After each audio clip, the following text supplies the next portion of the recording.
과거의 나보다 하루를 무려 500%더 효율적으로 보내는 방법. 당신의 인생은 이 집중법을 알게 되는 순간과 알기 전으로 나뉩니다. 만약 내가 한 달 동안 하던 일을 하루 만에 끝낼 수 있다면, 아니 하루도 아닌 단 11시간 만에 끝낼 수 있다면 여러분은 어떤 걸 희생하실 수 있나요? 한정적인 시간 속을 살아가면서도 끊임없이 성장을 위해 달려가는, 성공을 갈망하는 많은 분들은 그 능력을 정말 간절히 원할 겁니다. 그리고 그걸 위해 여러분이 희생해야 하는 건 결코 대단한 게 아니에요. 이 영상의 끝, 여러분은 그런 능력을 가지게 될 겁니다. 물론 불가능하다고 생각하시는 분들도 계시겠지만 실제로 하루 딱 11시간으로 한 달치 일을 끝내며 가장 소중한 자산인 시간을 정말 말도 안 되게 효율적으로 보내는 그런 방법을 제시한 한 남자가 있습니다. 그의 이름은 리안 도리스. 플로우 리서치 컬렉티브의 CEO이자 구글, 아우디 등의 수많은 세계적 대기업, 그리고 미 공군 등 공공기관들도 줄을 서서 섭외하려는 그런 멘토이죠. 그렇게 그는 수많은 사람들의 일상 속 고도의 집중 상태, 플로우 스테이트를 가르치며 가장 소중한 유한 자산인 시간을 더욱 효율적으로 쓰도록 만들었습니다. 그리고 얼마 전 자신의 세미나에서만 나누고 있던 단 하루 11시간으로 30일 동안 할 일을 끝내는 초고도 집중의 날 플로우 데이를 공유했죠. 이번 영상에선 집중력을 최대로 끌어올리는 11시간 플로우 데이를 통해 생산력을 무려 400%에서 500% 올리는 리안 도리스의 인사이트를 함께 나눠보려고 합니다. 이번 영상 속 그의 방법은 여러분의 직업에서의 성장 혹은 직업 외에 새로운 도전을 준비하시는 분들께 딱 하루를 최대로 이용해서 성공할 수 있는 여태 존재한 적 없던 시간 관리, 몰입 관리법을 제시할 겁니다. 그리고 여러분은 두 번 다시 과거로 돌아가고 싶지 않은, 마치 새로운 꽉 찬 인생을 사는 그런 기분을 느끼실 거예요. 그럼 리안 도리스의 플로우 데이 바로 시작합니다. 가장 먼저 리안은 11시간의 집중을 통해 한 달량의 일을 끝내는 플로우 데이가 어떻게 가능한지 그에 따른 과학적 증거와 정확한 숫자를 제시합니다. 8시간에서 9시간 직장에서 하루를 보내는 사람들이 실제로 일을 하는 시간은 2시간 20분입니다. 한 달로 계산하면 일하는 시간은 46시간에 불과하죠. 그리고 평균적으로 일하며 보내는 이 46시간을 4배에서 5배 효율적으로 쓴다면 우리는 11시간 만에 한 달치 일을 끝낼 수 있어요. 그리고 그 해답이 바로 이 플로우 상태입니다. 세계적인 심리학자 미하이 칙센트비아이는 이 플로우 상태를 이렇게 말했어요. Flow is a state in which people are so involved in an activity that nothing external seems to matter. 플로우 상태는 외부의 어떤 것도 중요하지 않은 것처럼 보일 정도로 단 한 가지 활동에 관여하는 상태입니다. 맥킨지에서 진행되었던 한 실험은 고도의 집중 상태인 플로우 스테이트에서 일의 효율성은 500%, 5배가 증가한다는 결과가 나왔죠. 즉, 한 달 46시간의 일 혹은 업무는 단 11시간의 플로우 상태를 유지하는 사람에게 딱 하루 만에 끝날 수 있다는 말이에요. 실제로 두뇌 신경과학의 관점에서 보자면 도파민, 노르에피네프린, 엔돌핀, 세로토닌 등 플로우 상태에서는 수많은 신경 전달 물질들이 분비됩니다. 그렇게 우리는 초인적인 집중, 몰입 상태에 빠지죠. 아네 디트리치라는 심리학자의 연구 결과에 따르면 앞서 말한 신경 전달 물질들은 우리 몸에 변화를 가져옵니다. 도파민과 노르에피네프린은 집중력을 날카롭게 만들며 패턴 인식과 동기부여를 자극하고, 엔돌핀은 인내력과 창의력을 증폭시키죠. 그리고 세로토닌은 기분을 좋게 유지하며 어려운 과제를 이어나가도록 만듭니다. 이러한 이유들로 플로우 상태에서 우리의 생산성은 적게는 4배에서 보통 5배 정도 늘어납니다. 사람에 따라 더 큰 편차를 보이기도 하며 앞서 말한 4-5배는 최소 향상을 뜻해요. 물론 이 플로우 상태로 들어가는 게 결코 쉬운 일은 아니겠죠. 전문가들의 경우 하루에 8시간 중 1시간 반 정도를 플로우 상태에서 보내거든요. 리안은 이 부분을 이렇게 말합니다. 하지만 제가 말씀드리는 방법을 따라하면 한 달의 일을 하루에 끝내는 11시간의 플로우 상태, 플로우 데이를 누구든 만들어갈 수 있습니다. 우리의 목적은 이 플로우 상태를 중첩시키는 거죠. 그리고 그는 11시간의 집중, 플로우 데이를 위한 4가지 스텝을 말했습니다. 첫 번째, remove flow blockers. 플로우 상태를 막는 것들을 제거하기. 두 번째, increase flow flowness. 플로우 상태에 더 쉽게 들어가는 세팅 만들기. 세 번째, flow triggers, 플로우에 들어가는 신호. 네 번째, enter and exit flow cycle multiple times. 하루에 flow 상태에 여러 번 들어가기. 가장 첫 번째 flow 상태를 막는 것들을 제거하기는 쉽게 말해서 flow day를 위한 준비를 하는 겁니다. 그리고 그 준비는 전날 저녁부터 시작되죠. 리아는 이렇게 조언합니다. 우리가 가장 먼저 찾아야 하는 것은 내가 무엇을 완료하고 싶은지 정하는 겁니다. 우리의 두뇌는 항상 명확한 한 가지 목표를 갈망하거든요. 그리고 그 목표를 찾는 질문은 이거예요. 어떤 행동이 완료될 때 나의 커리어 혹은 전문성에 가장 큰 발전을 만들까? 적은 일로 큰 결과를 가져오거나 미래의 나의 일을 더 효율적으로 만들 수 있는 그런 목표에 따른 행동을 정해보세요. 예를 들어 당신의 목표가 해리포터 작가 J.K. 롤링처럼 베스트셀러 작가가 되는 거라면 당신이 집중해야 하는 한 가지는 100만 부를 파는 결과가 아니라 500자 혹은 1000자의 글을 쓰는 것이 되어야 합니다. 그렇게 한 달이라는 시간 동안 끝낼 수 있는 일을 중요도 순으로 나열해보세요. 이렇게 두뇌에게 무엇에 집중해야 하는지를 알려줄수록 두뇌는 해당 목표 이외에 불필요한 일들은 뒷전에 놓게 됩니다. 두뇌의 한 부분인 전전두 피질이 그 목표에 따른 정보만을 받아들일 수 있도록 재설정되거든요. 또한 자신이 정한 목표에 도달하게 되었을 때 엄청난 양의 도파민이 분비되며 희열을 느끼죠. 그렇게 우리는 또다시 동기부여를 받고 지속적으로 일에 몰두할 수 있는 환경이 조성됩니다. 플로우 데이를 위한 두 번째 방법, 플로우 상태에 더 쉽게 들어가는 세팅 만들기.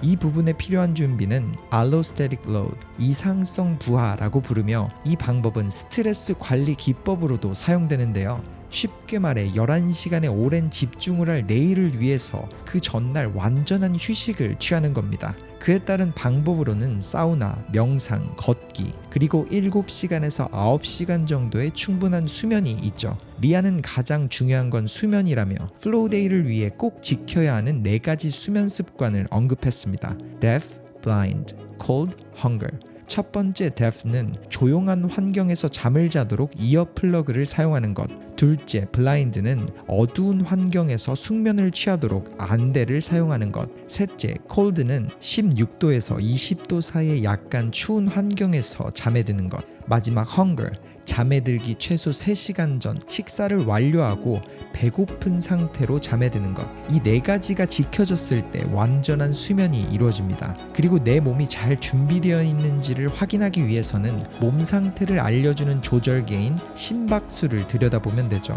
회복이 잘 된 상태의 심박수는 평소보다 약간 높을 거예요. 하지만 만약 잠을 제대로 자지 못했거나 충분한 휴식을 취하지 못했었다면 플로우 데이를 미뤄야 합니다. 완전한 휴식이 완료될 때 완벽한 플로우 데이가 가능하니까요. 이런 그의 말처럼 완전한 휴식을 취했다면 마지막 플로우 트리거스, 플로우 상태에 들어가는 신호를 만드는 것은 인지적 준비, cognitive load입니다. 우리의 두뇌가 하루 동안 할 수 있는 인지적 선택에는 한계가 있기에 전날 미리 필요한 모든 선택을 해놓는 겁니다. 어떤 옷을 입을 건지, 어디서 일을 할 건지, 무엇을 먹을 것인지 등을 모두 정해놓는 거죠. 그렇게 내가 해야 할 일은 단 한 가지, 첫 번째 단계에서 계획한 일만 남도록 모든 환경적 세팅을 완료해 놓는 거죠. 그리고 핸드폰은 되도록 멀리 두거나 확인할 수 없도록 만드는 것이 관건입니다. 두뇌가 핸드폰을 걱정할 수 없는 환경을 만들어야 하니까요. 미리 주변 사람들에게 오늘 하루는 연락이 힘들 거라고 연락을 취해놓거나 소셜미디어나 채팅 어플의 상태 메시지를 바꿔놓는 것도 좋은 방법이 될 겁니다. 필요하다면 보내야 할 이메일이나 전화는 전날 미리 완료해두고 마치 플로우 데이를 인생의 가장 중요한 날처럼 모든 준비를 완료해 놓으세요. 리아는 말합니다. 플로우 데이를 가장 성스러운 날로 정해야 합니다. 그런 마음가짐을 가져야만 한 달의 일을 하루에 끝내는 초고도의 집중을 유지할 수가 있어요. 내가 그 하루를 그렇게 느끼기 위해서 가장 좋은 옷을 입고 가장 좋아하는 간식을 준비하세요. 가장 좋은 호텔을 예약해서 로비에서 일을 해도 좋고 럭셔리 스파나 마사지를 예약해놔도 좋습니다. 플로우 데이 끝 완벽한 보상을 준비해 놓으세요.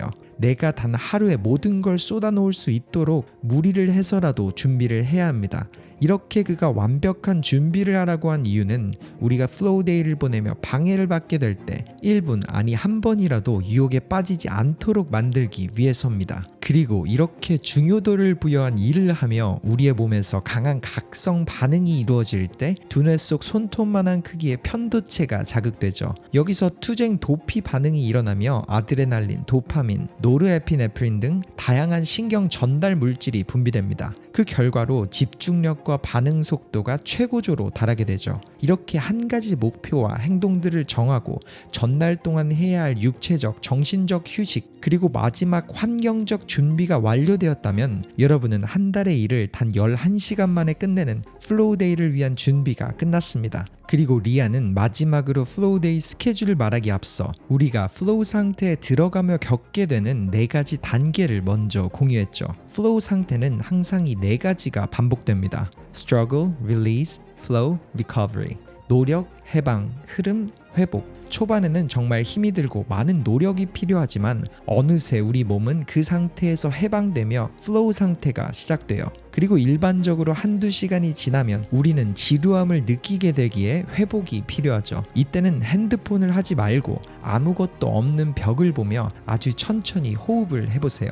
몇 분이 채 되지 않아서 다시 몰입에 들어가고 싶은 그런 마음이 자연스레 들 겁니다. 그리고 그렇게 노력, 해방, 흐름, 회복은 플로우 타임 블락을 진행하며 끊임없이 반복됩니다. 이 부분을 꼭 인지하고 플로우데이를 시작하세요. 그리고 리아는 가장 중요한 자신의 플로우데이 스케줄을 공유했습니다. 제가 말하게 될 플로우데이의 스케줄은 4가지 플로우 타임 블락을 완료하는 걸 목표로 하며 여러분이 일어나는 시간에 따라서 다르게 적용하면 됩니다. 그럼 먼저 첫 번째 타임 블락으로 저는 5시에 기상을 해서 8시까지 Wake up in flow 바로 플로우 상태에 들어갑니다. 기상 직후 90초 이내에 전날 정해놓은 일 중 가장 중요한 일에 집중을 시작하죠. 물론 일어나자마자 일을 하면 괜찮을까? 너무 피곤하고 비몽사몽일 텐데 과연 집중이 잘 될까? 이런 생각을 할 수도 있습니다. 하지만 제가 이 시간에 집중을 시작하는 이유는 플로우 상태에 빠졌을 때 우리 두뇌의 뇌파와 기상 직후 우리의 두뇌의 뇌파가 상당히 비슷하기 때문이에요.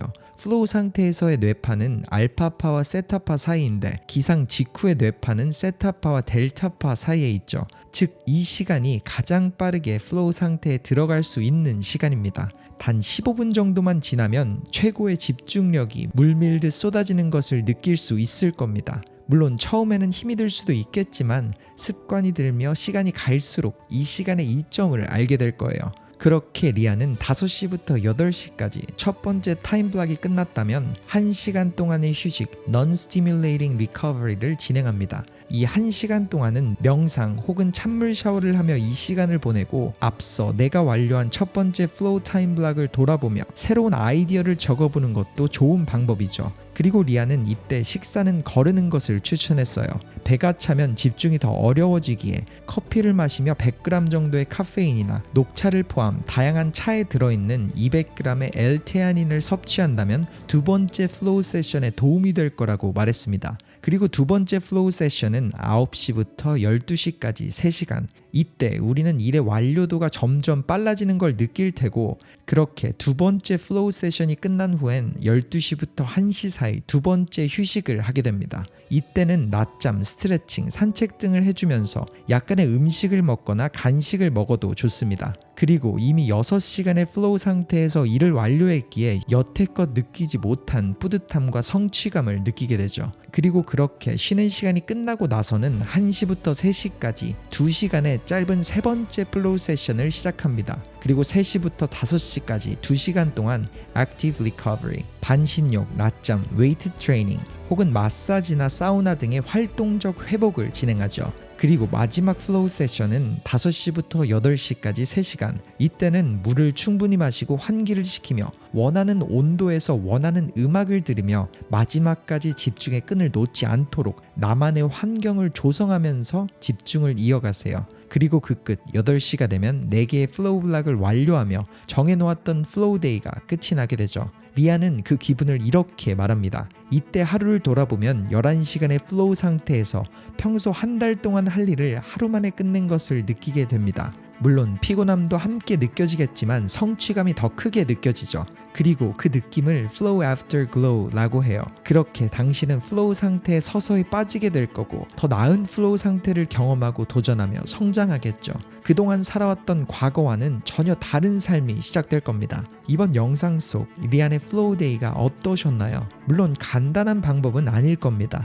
하지만 바쁜 일상을 살아가며 현실에 안주하지 않고 또 다른 도전을 준비하시는 분들께는 주말을 이용해서 보내는 하루의 플로우 데이가, 혹은 사업가나 프리랜서라는 직업을 가지신 분들께는 일주일에 한 번씩 보내는 플로우 데이가 인생 속 새로운 패러다임을 열어주는 계기가 될 수 있을 겁니다. 그리고 그렇게 나아가시는 분들께 리안은 플로우 데이를 한 달에 한 번, 매주 한 번, 한 달 중 5일 동안, 그리고 1년 중 한 달 동안 이렇게 점진적으로 늘려가면서 여태껏 살지 못했던 5배 빠른 성공의 삶을 살아가라고 말했죠. 그리고 매번 플로우 상태에 들어가며 음식, 기상시간 혹은 작은 습관 등 나에게 꼭 맞는 그런 요소들을 찾아서 적어놓고 더 수월한 플로우 상태를 위해 이용하라는 조언도 잊지 않았습니다. 당신의 삶은 플로우 데이의 이전과 이후의 삶으로 나뉠 것이다. 무조건적으로 전과는 다른 삶을 살게 된다. 마지막으로 이런 메시지를 남긴 리안 도리스. 저는 그런 솔직한 그의 메시지와 인사이트가 시간에 쫓기는 일상 속을 살아가면서도 더 의미 있는 삶을 끊임없이 쫓는 분들께 한 줄기의 희망처럼 비춰질 거라는 생각이 들었습니다. 그런 마음으로 전하게 된 이번 영상이 희망이 필요했던 분들께, 그리고 이 영상을 보시는 여러분의 주변에 더 큰 의미를 쫓는 분들께 닿길 바라며 이번 영상을 마칩니다. 터닝포인트였습니다.